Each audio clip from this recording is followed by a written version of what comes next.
క్రీస్తునందు ప్రియమైన ప్రేమధార టీవీ వీక్షకులకు మన రక్షకుడును ప్రభు అయిన యేసు క్రీస్తు మహిమాన్వితమైన నామంలో శుభములు తెలియజేస్తున్నాం. ఈనాటి మన ధ్యాన భాగంగా మనము లూకాసు వార్త 9వ అధ్యాయము 36 నుండి చివరి వరకు ధ్యానించుకోబోతున్నాం. గత పాఠంలో మనము కొండ మీది అనుభవాన్ని గమనించాం. ఇప్పుడు కొండ దిగువన జరిగిన విషయాలను చూస్తాం. రూపాంతరపు కొండ క్రింద విస్తారమైన పరిచర్య ఉన్నది. ఒకని కుమారునికి దయ్యం పట్టినప్పుడు యేసు శిష్యులు ఆ దయ్యాన్ని వెళ్ళగొట్టలేకపోయారు. అప్పుడు ప్రభువు వారి అల్ప విశ్వాసాన్ని బట్టి వారిని గద్దించి ఆ కుమారుణ్ణి స్వస్థపరిచిన వైనాన్ని ఇందులో గమనిస్తాం. శిష్యుల్లో ప్రార్థన శక్తి లోపించింది గనుక వారు దయ్యంను వెళ్ళగొట్టలేకపోయారు. యేసు తాను త్వరలో శత్రువులకు అప్పగింపబోతున్న విషయాన్ని తన శిష్యులకు తెలియజేశాడు.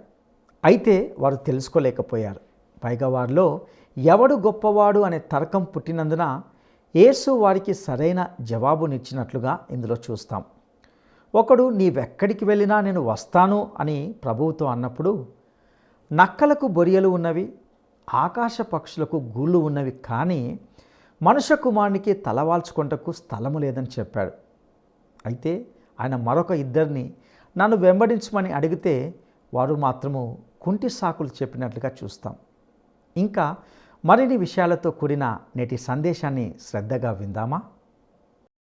క్రీస్తునందు ప్రియ సోదరీ సోదరులారా, మీ బైబిళ్లు తెరవండి. లూకాసు వార్త 9వ అధ్యాయం 36వ వచనం నుండి ఈరోజు మన పాఠం ప్రారంభించుకుంటున్నాము. జాగ్రత్తగా వినండి. మరునాడు వారు కొండ దిగి వచ్చినప్పుడు బహుజన సమూహము ఆయనకు ఎదురుగా వచ్చింది. ఇదిగో, ఆ జనసమూహములో ఒకడు వచ్చి మొర్రపెట్టుకుంటూ అన్నాడు, బోధకుడా, నా కుమారుణ్ణి కటాక్షించు. వాడు నాకొక్కడే కుమారుడు. ఇదిగో, ఒక దయ్యము వాణ్ణి పట్టింది. పట్టినప్పుడు వాడు అకస్మాత్తుగా కేకలు వేస్తాడు. నురుగు కారేటట్లు అది వానిని విలవిలలాడిస్తూ గాయపరుస్తూ వానిని వదలకుండా ఉంది. దానిని వెళ్లగొట్టండని నీ శిష్యులను వేడుకున్నాము, గాని వారి చేత కాలేదు. అందుకు యేసు అన్నాడు, విశ్వాసము లేని మూర్ఖతరము వారలారా, నేనెంతకాలము మీతో కూడా ఉండి మిమ్మును సహించేది? నీ కుమారుణ్ణి ఇక్కడికి తీసుకొనిరా. వారు వస్తూ ఉండగా ఆ దయ్యం వానిని పడద్రోసి వానిని విలవిలలాడించింది. యేసు ఆ అపవిత్రాత్మను గద్దించి బాలుణ్ణి స్వస్థపరిచి వాని తండ్రికి అప్పగించాడు. గనుక అందరూ దేవుని మాహాత్మ్యమును చూచి ఆశ్చర్యపడ్డారు. శ్రోతలు వింటున్నారా? ఆ బాలుణ్ణి దయ్యం పట్టింది. యేసు శిష్యులు బాగు చేయలేకపోయారు.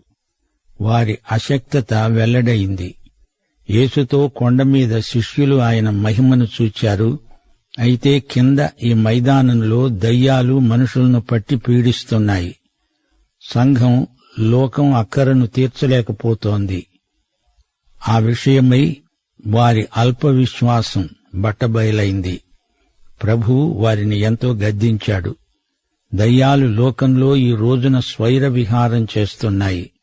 కడవరి దినాలలో లోకము యొక్క ప్రాతిపదికమైన అక్కరలు కూడా తీర్చలేని దయనీయ స్థితిలో లోకము సంఘము కూడా ఉన్నాయి.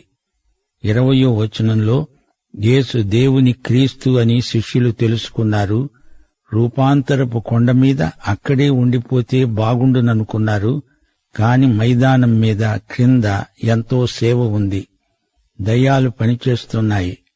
రోగాలు విస్తరిస్తున్నాయి. ప్రజలకు రక్షణ సువార్త ప్రకటించవలసి ఉంది. దేవుని రాజ్యాన్ని గురించిన సరైన అవగాహన శిష్యులకు ఉన్నట్లు లేదు. శిష్యులు దయ్యం పట్టిన బాలుణ్ణి ఎందుకు బాగు చేయలేకపోయారు? శిష్యులలో ప్రార్థన శక్తి లోపించింది. యేసు దయ్యాన్ని గద్దించాడు. ఆ బాలుణ్ణి బాగుచేశాడు. అతణ్ణి అతని తండ్రికి అప్పగించాడు. 44వ వచనం నుండి ఆయన చేసిన కార్యములన్నిటినీ చూచి అందరూ ఆశ్చర్యపడుతూ ఉండగా ఆయన అన్నాడు, ఈ మాటలు మీ చెవులలో నాటనియ్యండి. మనుష్య కుమారుడు మనుష్యుల చేతికి అప్పగించబడబోతున్నాడు. అయితే శిష్యులు ఈ మాటలు గ్రహించకుండా అది వారికి మరుగు చేయబడింది గనుక వారు అది తెలుసుకోలేకపోయారు. ఆ మాటను గురించి వారాయనను అడగడానికి వెరచారు. చనిపోవడము, తిరిగి లేవడము అనే మాటలు వారికి బోధపడడం లేదు. అంతకు ముందు ప్రభువు చెప్పిన మాటలు మరిచిపోయారు. యేసు తన మరణాన్ని గురించి సూటిగా తేటగా చెబుతున్నా అది వారికేదో వింతగా వినిపిస్తోంది.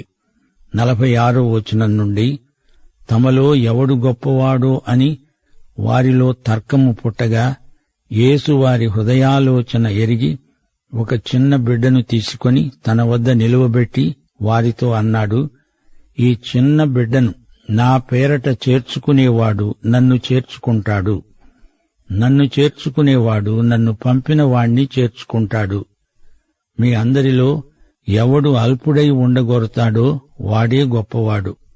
రూపాంతర దర్శనం తరువాత శిష్యులు వినయశీలం అలవరుచుకున్నారు అనుకుంటున్నారా?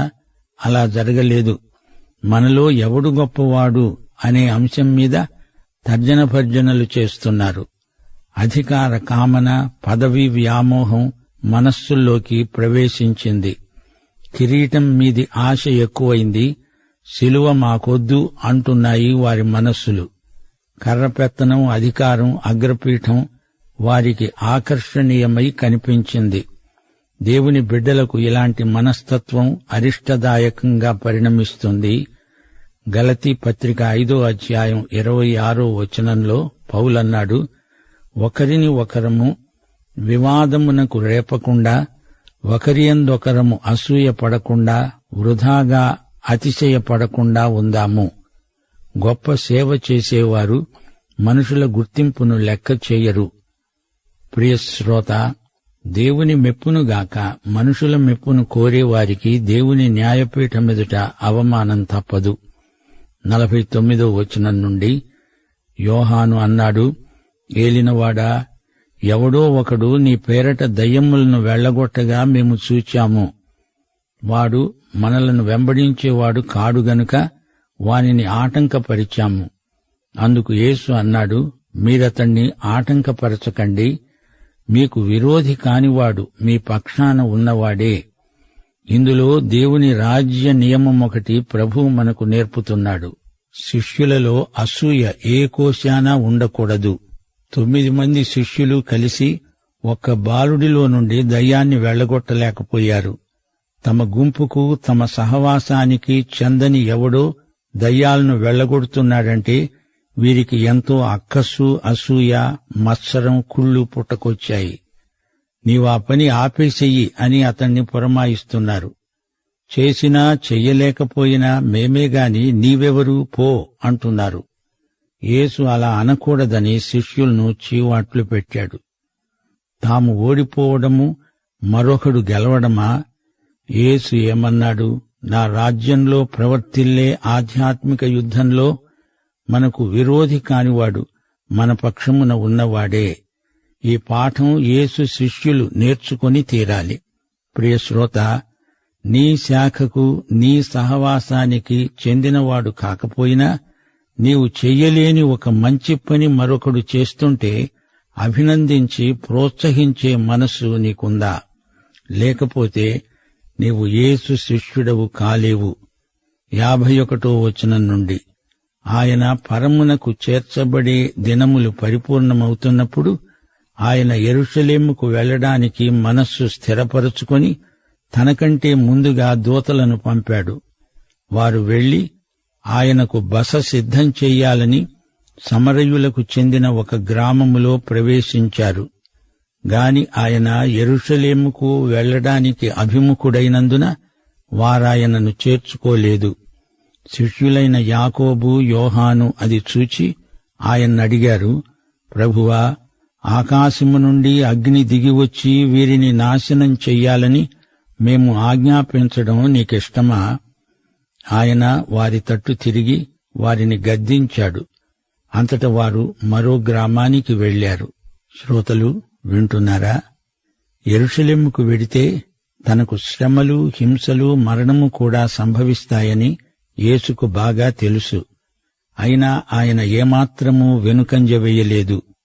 యెరూషలేము దిశగా నడిచాడు. శ్రోత, అలాంటి కృతనిశ్చయం నీకుందా? శిలువ మార్గం నుండి వైదొలిగే ప్రసక్తే లేదు.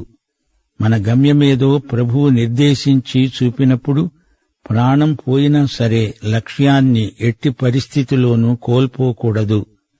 సమరయులు నాశనం కావాలంటావా యోహాను? యూదులు అంతకంటే మంచివారా? అందరూ కలిసి యేసును సిలువ వేయబోతున్నారు.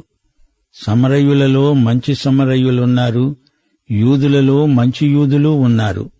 యోహాను ఆలోచన మంచిది కాదని ప్రభువు గద్దించాడు. యూదులకు సమరయులకు మధ్య ఘర్షణ తరతరాల నాటిది. ఎజ్రా గ్రంథం 4వ అధ్యాయం 1 నుండి 5వ వచనం వరకు, నెహెమ్యా 2వ అధ్యాయం 20వ వచనంలో ఈ సంగతి ప్రస్తావించబడింది. వారు అనగా సమరయులు యూదావారికి ఇబ్బంది కలుగచేస్తూ ఉన్నారు. మందిరము కడుతున్న వారిని బాధపరిచారు. సమరయులకు అందుకే యెరూషలేమునందు ఏ భాగము, స్వతంత్రము, జ్ఞాపక సూచన కూడా లేకుండా పోయింది. ఇంతకు ఈ సమరయులెవరు? అష్షూరు ఉత్తర రాజ్యమైన ఇశ్రాయేలుపై దండెత్తి వచ్చి తమ ప్రజలను తెచ్చి అక్కడ ఉంచారు. అప్పుడు మిశ్రమ జాతి ఏర్పడింది. అదే సమరయ్య జాతి. యూదులకు సమరయులకు మధ్య స్నేహం లేదు. యూదులు సమరయులను సంకర జాతి అని ద్వేషించారు. సమరయులు కూడా యూదులను అలాగే ద్వేషించారు. సమరయులు నడిచే మార్గాన యూదులు నడవరు. సొదొమ గొమొర్రాలను దేవుడు నాశనం చేసినట్లే మనల్ని తిరస్కరించిన ఈ సమరయ్య ధ్వంసమైపోవాలని యోహాను ఉద్దేశ్యం. ప్రభువు అతణ్ణి అందుకే గద్దించాడు. 57వ వచనం నుండి, వారు మార్గమున వెళ్లుతూ ఉండగా ఒకడు ఆయనతో అన్నాడు, నీవెక్కడికి వెళ్ళినా నీ వెంట వస్తాను. అందుకు యేసు అన్నాడు, నక్కలకు బొరియలు, ఆకాశ పక్షులకు నివాసములు కలవుగాని మనుష్య కుమారునికి తలవాల్చుకోవడానికైనా స్థలము లేదు. ఆయన మరొకనితో నా వెంట రా అన్నాడు. అతడు మనవి చేశాడు, నేను వెళ్లి మొదట నా తండ్రిని పాతిపెట్టి రావడానికి సెలవియ్యి. అందుకాయన అన్నాడు, మృతులు తమ మృతులను పాతిపెట్టుకొననియ్యి, నీవు వెళ్లి దేవుని రాజ్యమును ప్రకటించు. మరి ఒకడన్నాడు, ప్రభువా, నీ వెంట వస్తాను గాని నా ఇంట ఉన్నవారి వద్ద సెలవు తీసుకొని రావడానికి నాకు సెలవియ్యి. యేసు అన్నాడు, నాగటి మీద చెయ్యి పెట్టి వెనుక తట్టు చూచేవాడెవడు దేవుని రాజ్యమునకు పాత్రుడు కాడు.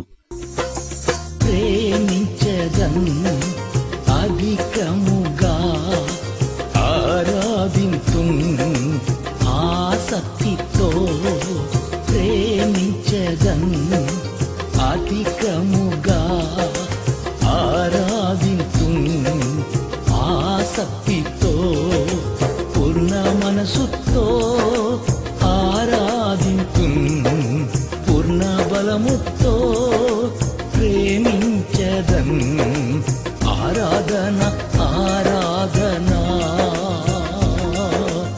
ఆరాధన ఆరాధన.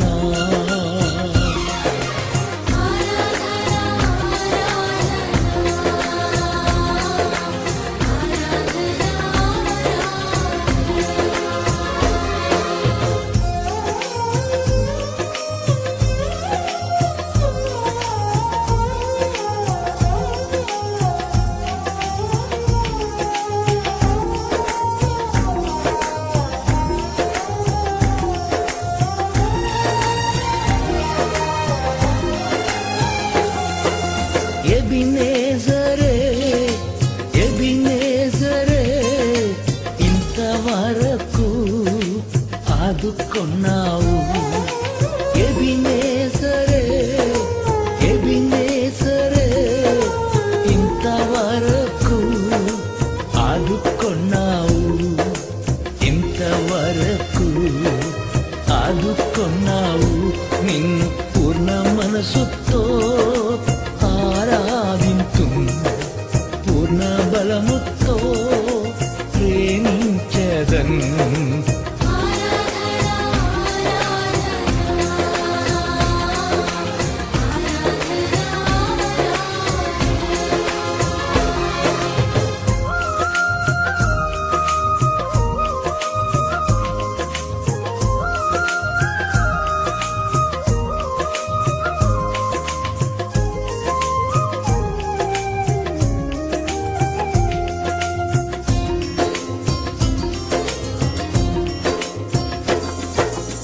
ఎల్రోయి ఎల్రోయి నన్ను చూచావే వందనమయ్యా ఎల్రోయి ఎల్రోయి నన్ను చూచావే వందనమయ్యా నన్ను చూచావే వందనమయ్యా నిన్ను పూర్ణ మనసుతో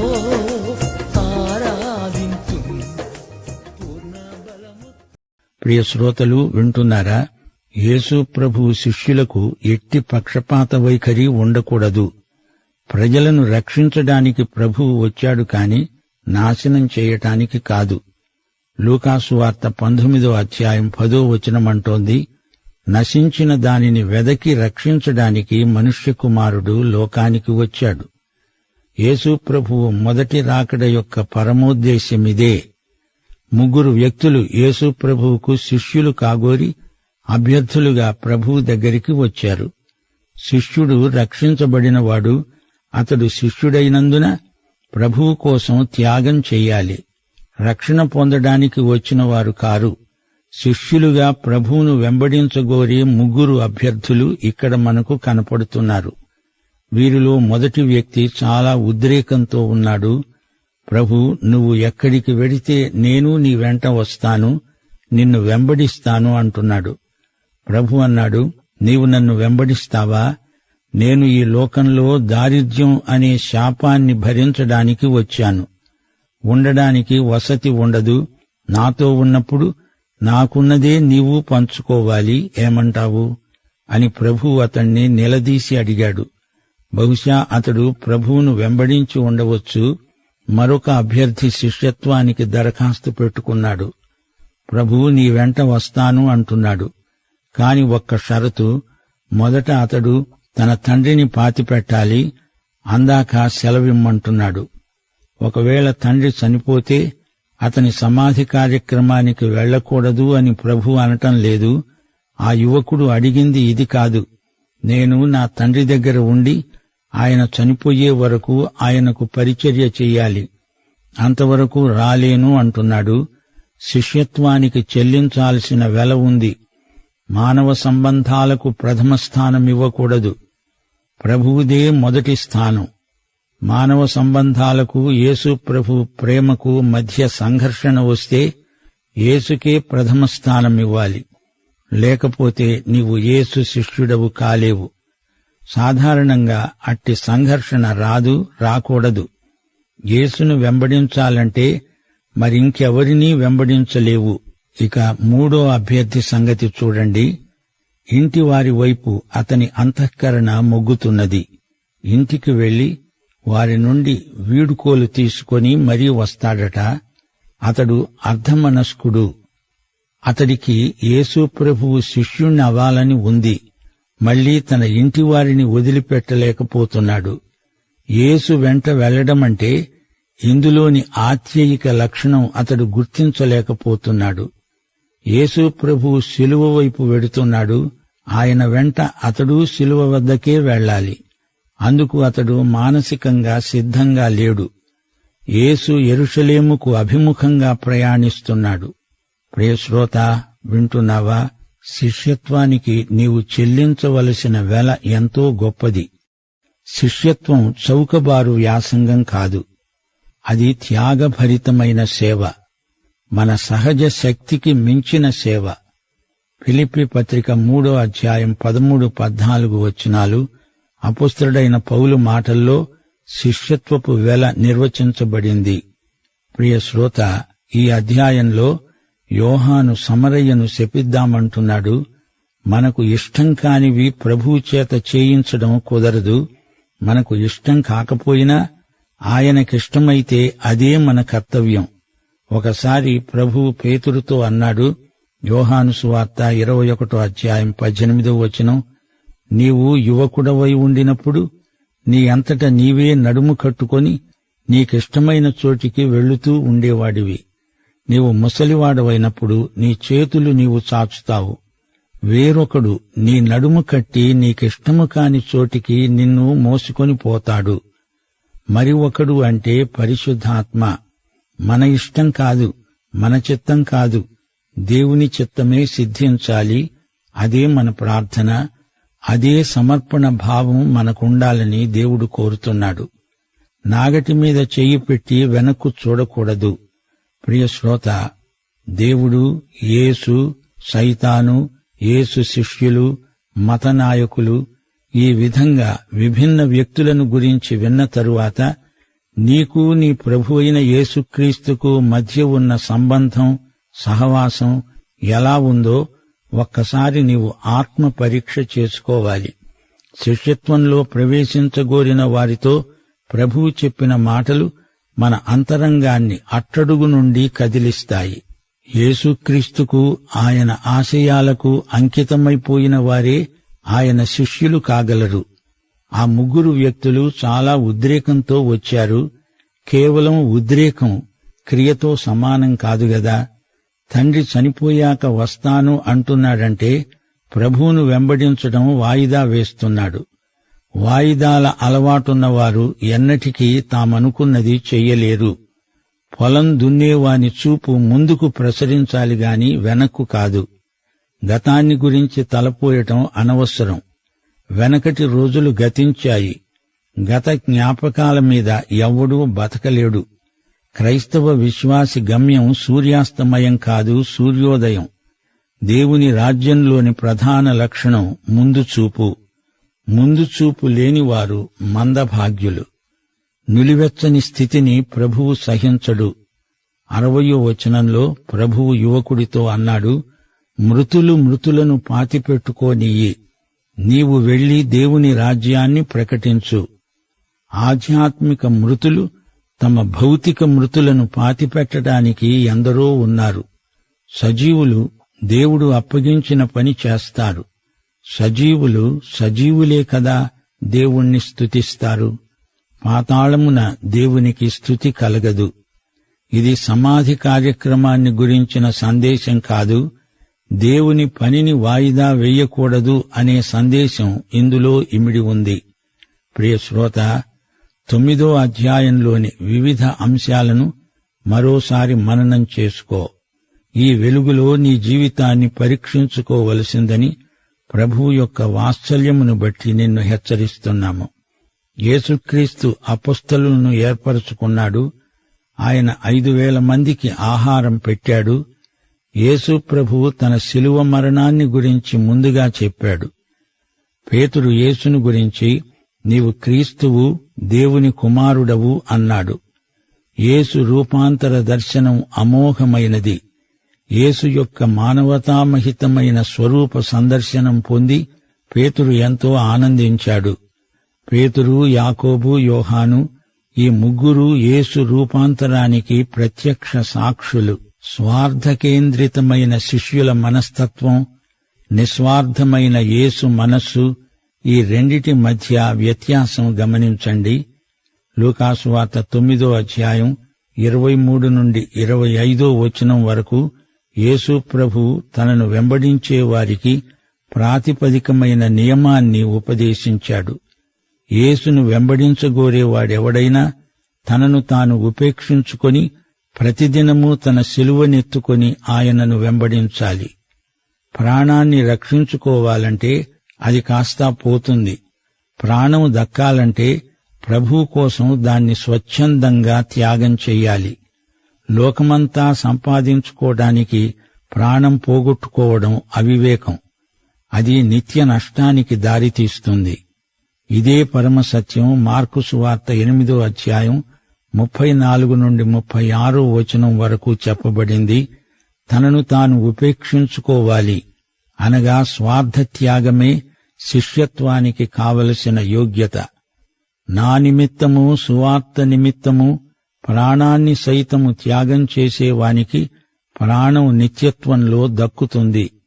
సర్వలోకాన్ని సంపాదించుకున్న ప్రాణాన్ని దానికోసం పోగొట్టుకుంటే నిత్యత్వంలో ప్రయోజనం శూన్యం. శిష్యత్వానికి త్యాగశీలం ఎంతైనా అవసరం. మత్తయి సువార్త 16వ అధ్యాయం 24 నుండి 26 వచనం వరకు ప్రభువు ఇదే మాట చెప్పాడు. శిష్యుడు రక్షణ పొందినవాడు ప్రభువులాంటి మనస్సు గలవాడు. వ్యక్తిగతమైన స్వార్థపూరితమైన కోర్కెలు గలవారు శిష్యత్వానికి తగరు. ప్రియ శ్రోత, నీవు ప్రభువును వెంబడించగోరుతున్నావా? నా వెంబడి రండి, నేను మిమ్ములను మనుష్యులను పట్టే జాలరులనుగా చేస్తాను అన్నాడు ప్రభువు. ఆయన నిన్నేదైనా చెయ్యాలంటే నీవాయనను వెంబడించాలి. ఆయన చేస్తే మనం శిష్యులమవుతాము. ఆయన చెయ్యకపోతే నీవు ఒక ముడిసరుకుగానే ఉండిపోతావు. యేసు వద్దకు వస్తే రక్షణ, యేసు వెంబడి నడుస్తే శిష్యత్వం. యేసు పక్షాన శ్రమలను భరిస్తే ఆయన ప్రతినిధివి, రాయబారివి. రక్షణ అనగా దేవుని మెప్పు, శిష్యత్వం ఘనత, రాయబారం మహిమ. ప్రియ శ్రోత, నాతో ఈ చిన్న ప్రార్థన చెప్పు. దేవా తండ్రి, నీకు కృతజ్ఞుణ్ణి. నీ పిలుపు విని నీ వద్దకు వచ్చి నిన్ను వెంబడించడానికి నీ ఆత్మశక్తిని కృపాబలమును అనుగ్రహించు. యేసు నామమున ఆమేన్. ప్రియులారా, ఇంతవరకు విన్న సందేశం ద్వారా ఎన్నో ఆధ్యాత్మిక సత్యాలను తెలుసుకొని ఉన్నారని భావిస్తున్నాం. ఒకని కుమారునికి దయ్యం పట్టినప్పుడు యేసు శిష్యులు ఆ దయ్యాన్ని వెళ్ళగొట్టలేకపోయారు. అప్పుడు ప్రభువు వారి అల్ప విశ్వాసాన్ని బట్టి వారిని గద్దించి ఆ కుమారుణ్ణి స్వస్థపరిచిన వైనాన్ని ఇందులో గమనించాం. శిష్యుల్లో ప్రార్థన శక్తి లోపించింది గనుక వారు దయ్యంను వెళ్ళగొట్టలేకపోయారని తెలుసుకున్నాం. శిష్యుల్లో ఎవడు గొప్పవాడు అనే తర్కము పుట్టినందున యేసు వారికి చిన్న బిడ్డను చూపిస్తూ అలాంటి వారిని చేర్చుకున్నవాడే గొప్పవాడు అని జవాబునిచ్చినట్లుగా ఇందులో చూశాం. ప్రియులారా, దేవుని సేవకు సంబంధించి కొన్ని దేవుని రాజ్య నియమాలను ఇందులో తెలుసుకున్నాం. గొప్ప సేవ చేసేవారు మనుషుల గుర్తింపును లెక్క చేయరు. ఒకవేళ మనుషుల మెప్పును కోరితే దేవుని న్యాయపీఠం ఎదుట అవమానం తప్పదు. ఇతరుల సేవ అభివృద్ధిని చూచి మనము అసూయ పడకూడదు. ఎవరైనా దేవుని కొరకు మంచి పని చేస్తుంటే వారిని అభినందించి ప్రోత్సహించే మంచి మనసు నీకు నాకు ఉండాలి. అప్పుడే నీవు నేను యేసు శిష్యునిగా పరిగణించబడతాం. దేవుని సేవ చేయడానికి కుంటి సాకులు ఉండకూడదు. శిష్యత్వమునకు చెల్లించాల్సిన వెల ఉందని తెలుసుకున్నాం. ప్రభువుకే మన జీవితాల్లో ప్రథమ స్థానం ఇవ్వాలి. ప్రభువును వెంబడించడానికి అర్ధ మనసు ఉండకూడదని తెలుసుకున్నాం. ప్రియులారా, ఈ సత్యాలు మీ జీవితాలకు అన్వయించుకొని జీవించడానికి పరిశుద్ధాత్మ దేవుడు మీకు సహాయం చేయనుగాక. దైవాశీస్సులు.